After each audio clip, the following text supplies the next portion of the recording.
사랑에게 보내는 이별 편지. 다시 5월입니다. 당신과 내가 사랑에 빠졌던 바로 그 5월입니다. 우리의 첫 번째 데이트를 기억하나요?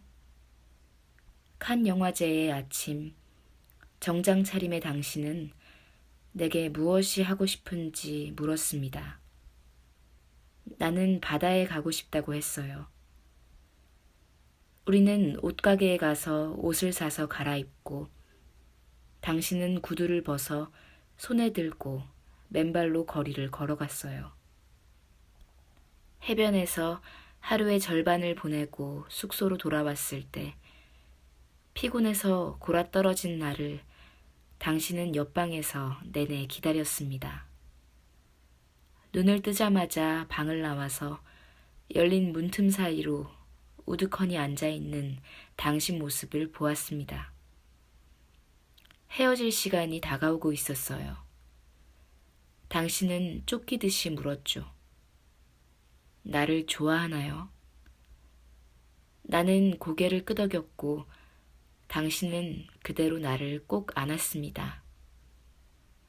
새벽 5시가 되어 당신이 공항으로 떠나야 할 때까지 우리는 입술이 부르틀 때까지 함께 있었습니다. 당신은 잘 모르겠지만 나는 그때 당신 셔츠에 붙어있던 단추 하나를 훔쳤습니다. 이별 뒤에도 내게 남을 만한 무언가가 필요했으니까요.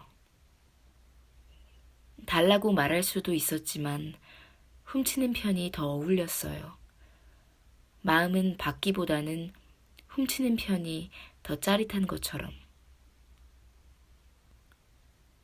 당신은 일주일도 못 견디고 내게 데이트 신청을 했어요.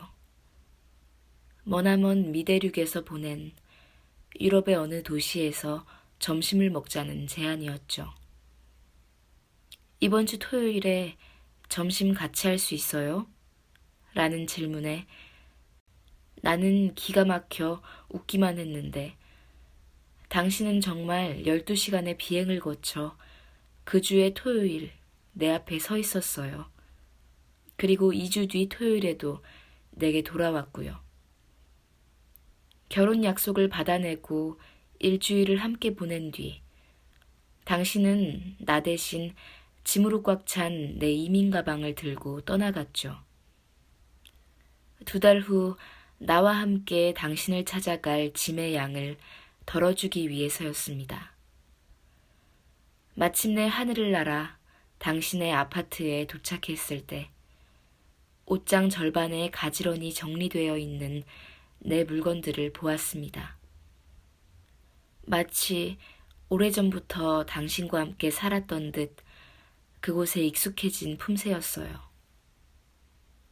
그리고 거실 테이블에는 나를 맞이하는 꽃다발과 반지가 놓여 있었습니다. 당신에게 더는 아무것도 훔치지 않게 되었다는 사실을 깨달았을 때 얼마나 슬펐던지요. 우리가 서로에게 안겨준 수많은 물건들 속에서 마음이 차츰 희미해지고 있다는 걸 당신도 알았겠죠? 내 존재가 더 이상 당신의 인생에 기막힌 선물이 되지 못한다는 것. 때로는 부담스러운 짐처럼 거추장스러워진다는 것을 나는 잘 견디지 못했어요. 그래도 행복하다고 자꾸만 속삭이며 눈을 감고 귀를 막은 채 당신을 바라봤어요. 하지만 이미 텅 빈 눈과 먹은 귀였잖아요. 어느덧 끝난 시절을 우리는 차마 보내지도 못하고 부여잡고 있었잖아요. 뜬모를 증오와 공포에 팔딱거리며 고래고래 소리를 질러보기도 하며 사랑에 빠지는 건 순간이었는데 이별을 받아들이기에는 참 많은 시간을 보내야만 했어요. 고통밖에 남지 않은 관계임을 인정하는 것이 더 고통스러우리라 생각했으니까요.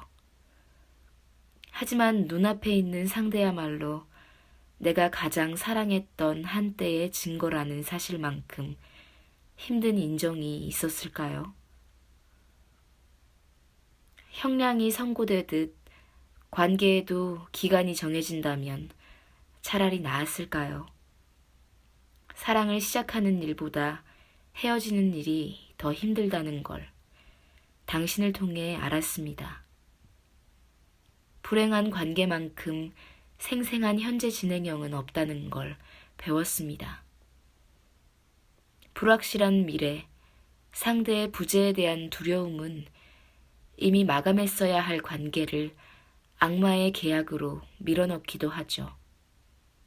관계는 존재의 기반을 무너뜨리고 한때 열렬히 사랑했던 이들은 추락합니다.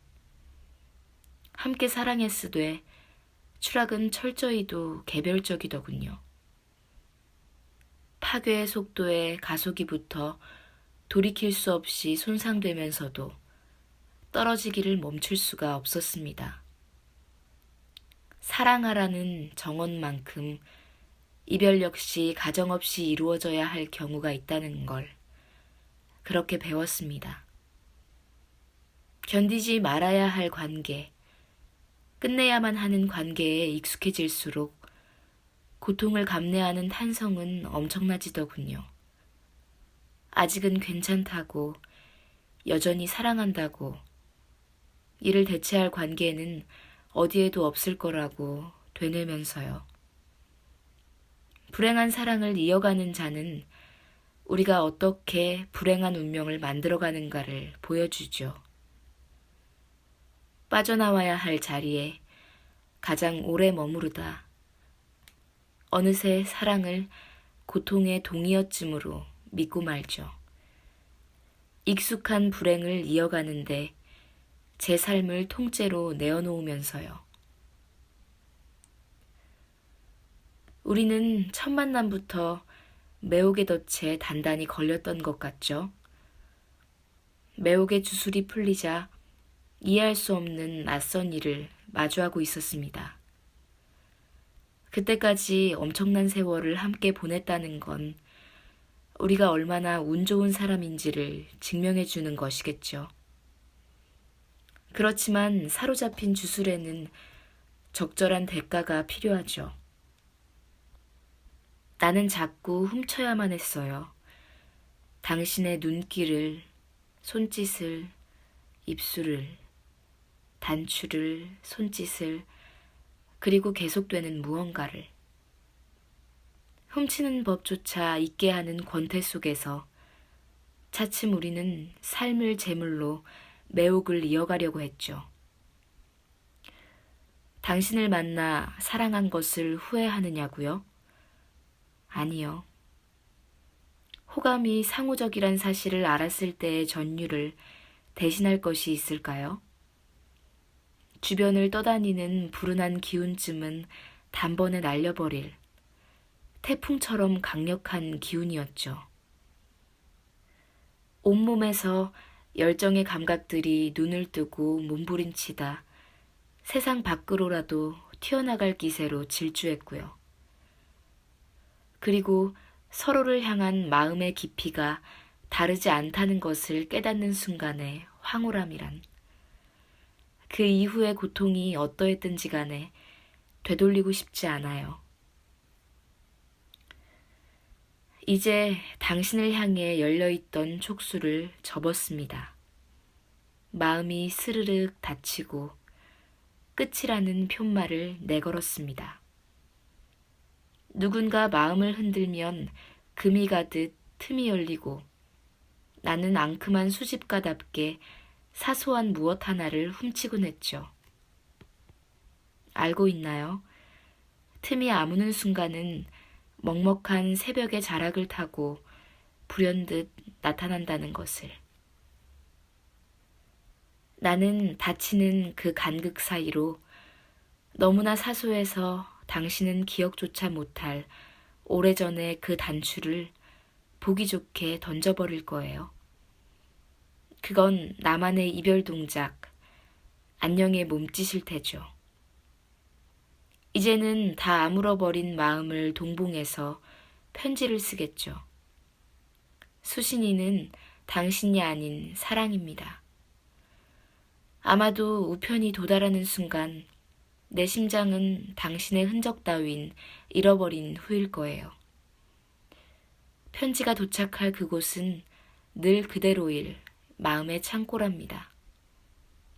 갈라졌다가 아문 마음들은 모호한 그리움에 경쾌한 노래를 부를 테죠. 안녕. 그대만을 향해 피어났던 마음. 더불어 그대도 안녕. 더 이상 훔칠 것을 주지 않는 이곳의 당신도 함께.